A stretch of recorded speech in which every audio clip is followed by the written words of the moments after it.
কি রে, ওখানেই দাঁড়িয়ে থাকবি? এই বুড়িটার কাছে আসবি না? কতদিন দেখিনি তোকে। আয় না দিদি, আয় কাছে আয় আমার।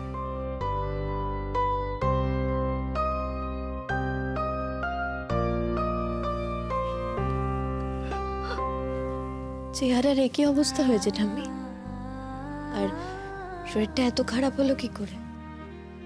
বয়স হচ্ছে না, বয়স তো হচ্ছে, বুড়ি হচ্ছি। এবার তো শরীরটা আস্তে আস্তে ভাঙবে।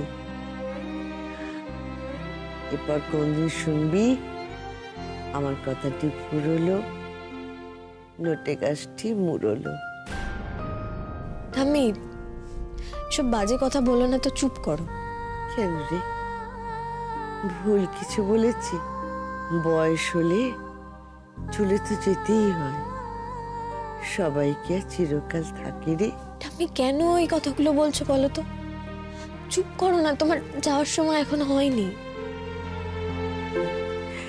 সে তো তুই আমাকে ভালোবাসিস বলি এই কথাগুলো বলছিস।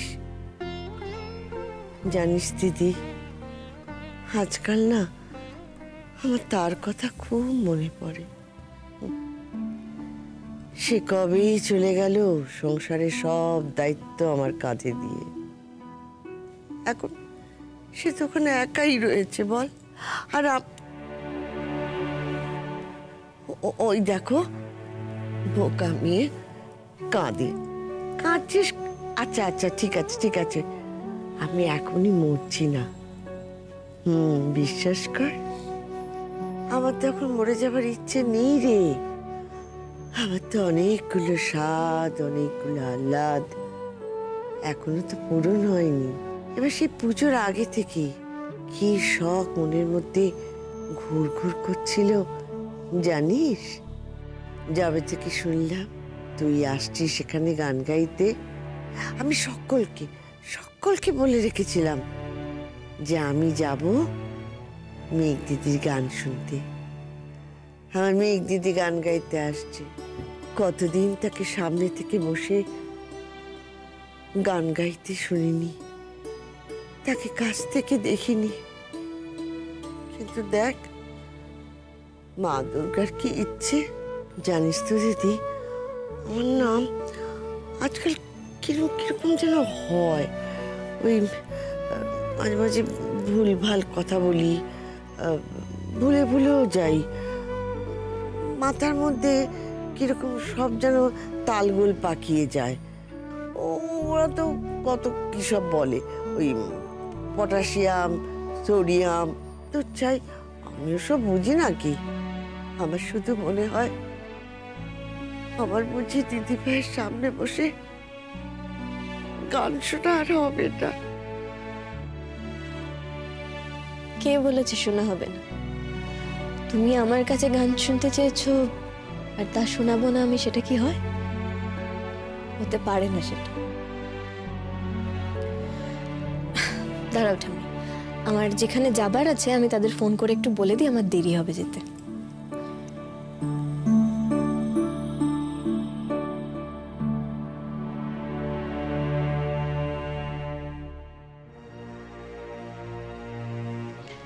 কিরকম জানি একটা লাগছে জানিস ছোট, একটা অদ্ভুত আত্মগ্লানিতে ভুগছি। আমি ভেবেছিলাম আজকে মেঘ এসেছে, ও যা ভালোবাসে আমি নিজে হাতে রান্না করে ওকে খাওয়াবো। তারপর জানিস ভেবে দেখলাম এতদিন মেয়েটা ছিল, আমি তো কোনোদিন জানতেই চাইনি ও কি খেতে ভালোবাসে। সত্যি তো আমি তো জানিই না ও কি খেতে ভালোবাসে। আর এই সবটার জন্য তো শুধুমাত্র আমি দায়ী, শুধুমাত্র আমি। ময়ূরকেও তো এ ব্যাপারে দোষ দেওয়া যাবে না। দোষ শুধু একটা লোকের, আমার। মীনাক্ষী গাঙ্গুলি মানুষ চিনতে ভুল করে না। মেয়েটা আমার সমস্ত অহংকার একেবারে একেবারে ভেঙে গুঁড়িয়ে দিয়েছে।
চলি ঠাম্মি। চলি বলতে নি দিদি ভাই, বল আসি। যেখানে ফিরে আসার হয় সেখানে চলি বলতে নেই, যেখানে আর ফিরে আসার নেই সেখানে চলেই যেতে হয়। ফিরে আসা কি একেবারেই সম্ভব নয় দিদি? না ঠাম্মি, আমি এখানে আর ফিরবো না। আমি জানি দিদি ভাই, তোর সঙ্গে যে অন্যায় হয়েছে তা মাপ করার অন্যায় নয়। তবু আমি তো জানি তুই কতটা ভালোবেসেছিলি ওই হতভাগাটাকে। নীল আমার নাতি, তবু আমি বলবো সে যা কাজ করেছে সবার কাছে আমার মাথা হেট করে দিয়েছে।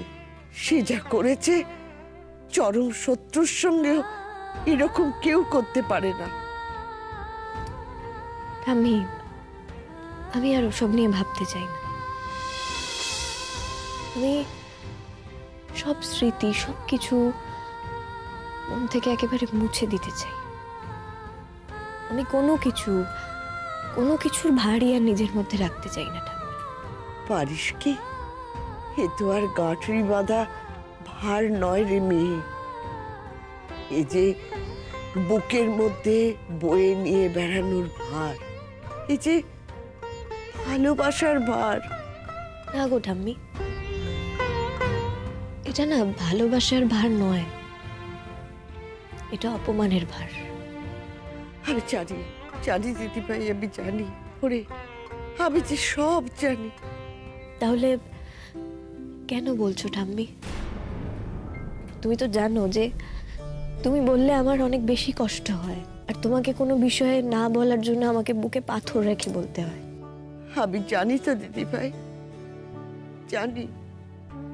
কি করব বল, তবু কতটা বলে ফেললাম। বাড়িটা সে আগের মতন আর নেই রে। একটা সময় ছিল যখন তোর ঠাঁই ছিল কষ্টের, আর আজ তোর সিংহাসন খালি পড়ে আছে। ওই সিংহাসনে আমার কোনো কাজ নেই ঠাম্মি, ওটা তো সকলের কৃতজ্ঞতা দিয়ে বানানো সিংহাসন। আমি তো কারোর কৃতজ্ঞতা চাইনি ঠাম্মি। তুমি বলো আমি চেয়েছি কি? একটা কথা আছে না, জুতো মেরে গরু দান, তার কি আর কোনো দাম থাকে? আর সেই জুতোর দাগগুলো এত গভীর এত ভয়ানক হয় যে। আমি জানি দিদি ভাই, আমি জানি। তোর সেই চোখের জল, গুমড়ে মরা তোর কষ্ট আমি তো দেখেছি, আমি জানি। সেদিন কিনে দিদির বিয়েতে আমি তোকে কেন ডেকেছিলাম জানিস? যাতে তোরা দুটিতে মিলে সব কিছু ভুলে আবার মিটপাট করে নিস। কিন্তু সেই রাতের তোর অপমান আমার মাথা একবারে হেট করে দিল। তাই নিজের কাছে আমি প্রতিজ্ঞা করেছিলাম, যে যাই বলুক, আমি মরে গেল তোকে আর ফিরতে বলবো না। তবে আজ কেন বলছো ঠাম্মি? মানুষ অসুস্থ হলে দুর্বল হয়ে পড়ে, কিন্তু সেটা শরীরে নয়, শুধু মনেও। আমার কদিন ধরে কেবলই মনে হচ্ছে এই বাড়ি, এই সংসার তোকে ছাড়া যে দিদি অসম্পূর্ণ। ঠাম্মি, আমি তোমার পায়ে পড়ছি, তুমি আমাকে এই কথাগুলো বলো না। আমার কথা শুনবি না দিদি? আমি তোমার কাছেই অপরাধী হয়ে থাকলাম ঠাম্মি। তুমি ভালো হয়ে ওঠো, সুস্থ হয়ে ওঠো। দেখো আমি জানি আজ তুমি যা বলছো, তুমি মানসিকভাবে দুর্বল আছো তাই বলছো, নাহলে তুমি আমাকে কোনোদিনই এই অসম্মান এই অপমানের জায়গায় ফিরতে বলতে না।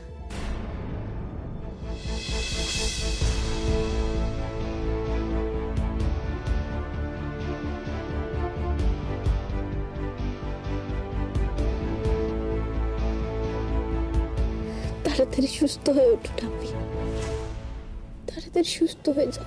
কে জানি কার ইচ্ছে মতো কে মরে কে বাঁচে, আরো অনেক গান তোমাকে শোনাবার বাকি আছে ঠাম্মি, অন্য কারো কাছে। তাড়াতাড়ি সুস্থ হয়ে ওঠো। ব্যথার মলম অন্য কারো জ্বরে, আলো দিতে ফুরিয়ে গেল নিঝুম অন্ধকারে। তার মন কেমনের হাসি, তার জীবন জোড়া ভুল, সে অন্য কারো হাতে ইচ্ছে পুতুল, ইচ্ছে পুতুল।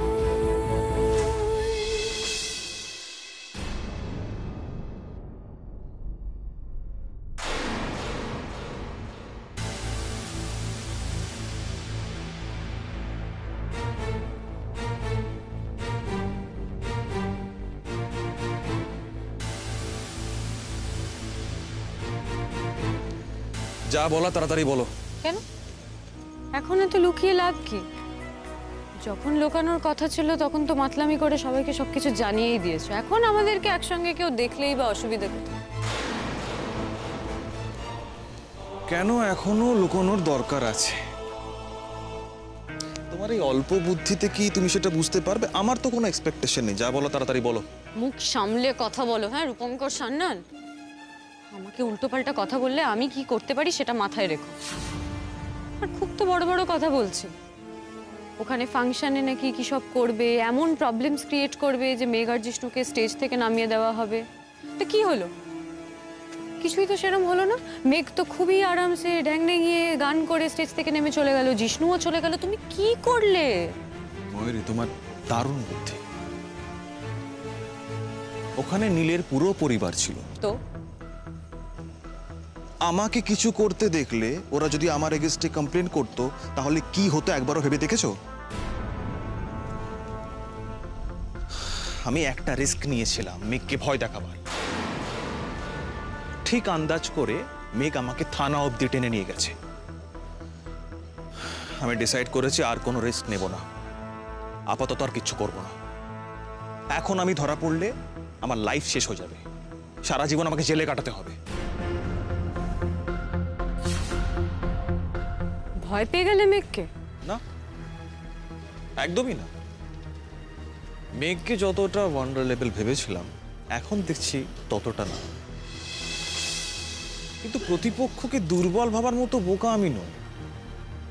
আগে নিজের ঘর সামলাবো, তারপর মেঘের উপর রিভেঞ্জ। রিয়েলি? মেঘকে তুমি এতটা ভয় পাচ্ছ? ঘর গোছাবার কথা বললে সেটা গোছাবে কি করে? গিনিকে আবার নিজের বাড়ি নিয়ে যাবার প্ল্যান করছো নাকি? হাসছো যে? হাসছো কেন? কি প্ল্যান করছো তুমি আমাকে বলো তো? ময়ূরী, খুবই প্ল্যান, সিম্পল প্ল্যান। আমার উপর একটা ক্রিমিনাল কেস ঝুলছে, আমাকে যেভাবে হোক ওই কেসটা থেকে বেরোতে হবে। এনি হাও কেসটাকে ড্রপ করাতে হবে। আর তোমার মনে হয় গিনি তোমার এগেইনস্টে কমপ্লেনটা তুলে ফেলবে আর ইউল বি ফ্রি? ময়ূরী, আমার চার্মে যদি একবার ঘায়েল হয়ে থাকে তাহলে আবার হবে। আমি আগে গিনিকে দিয়ে কেসটা উইথড্র করাবো, তারপর আমার রিভেঞ্জ। আমাকে গিনির পিছনে একটু সময় দিতে হবে। আগে ওর মধ্যে যে রাগটা আছে সেটা একটু ঝিরিয়ে নিই, সবটা একটু থিতিয়ে যাক। কোর্ট তো খুলতে এখন দেরি আছে। কোর্ট খুললে কেসের ডেট, আর ডেটের আগেই আমি বুঝে গেছি মিস্টার রূপঙ্কর সান্যাল, আমি সবটা বুঝে গেছি। তোমার দৌড় কদ্দূর। এখন ভালো ছেলে হতে ছুটছো, তাই তো? আমার জীবন শেষ করে, আমার প্ল্যান বরবাদ করে নিজে ভালো ছেলে হতে চাইছো? ফাইন, তোমার যা ইচ্ছা তুমি তাই করো। আমি ভালো মেয়ে হতে চাই না। আমার খারাপ দিকটাই যখন সবসময় সবাই দেখেছে, তখন সেটাই দেখো।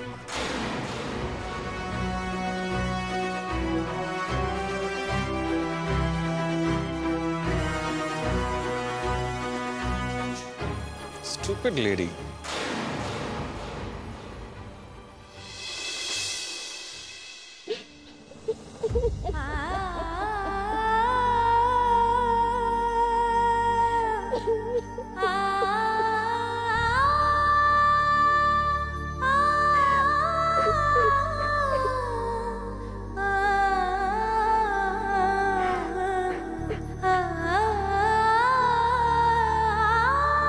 ফিরে আসা কি একেবারেই সম্ভব নয় দিদি?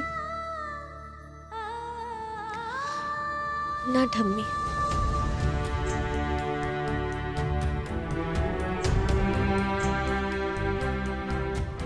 মেঘ,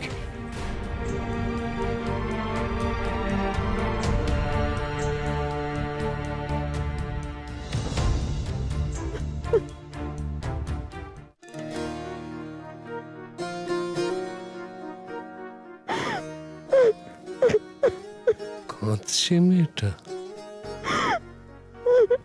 জানতাম আমি, এই জন্যই সঙ্গে যেতে চেয়েছিলাম। হলোটা কি? আবার কি বাড়ির লোকজন, নীল, এরা কিছু জোর করেছে? না, একটু ছেড়ে দিই, কাঁদুক নাকি? না, একবার দেখে আসি। আমাকে মুছে ফেলতে চাও মেঘ? মুছে ফেলতে? তুমি এত বড় কথাটা বললে? না না, তুমি তোমার অভিমানের জায়গা থেকে আমাকে বলেছ। আমি জানি আমাকে কষ্ট দিতে বলেছ।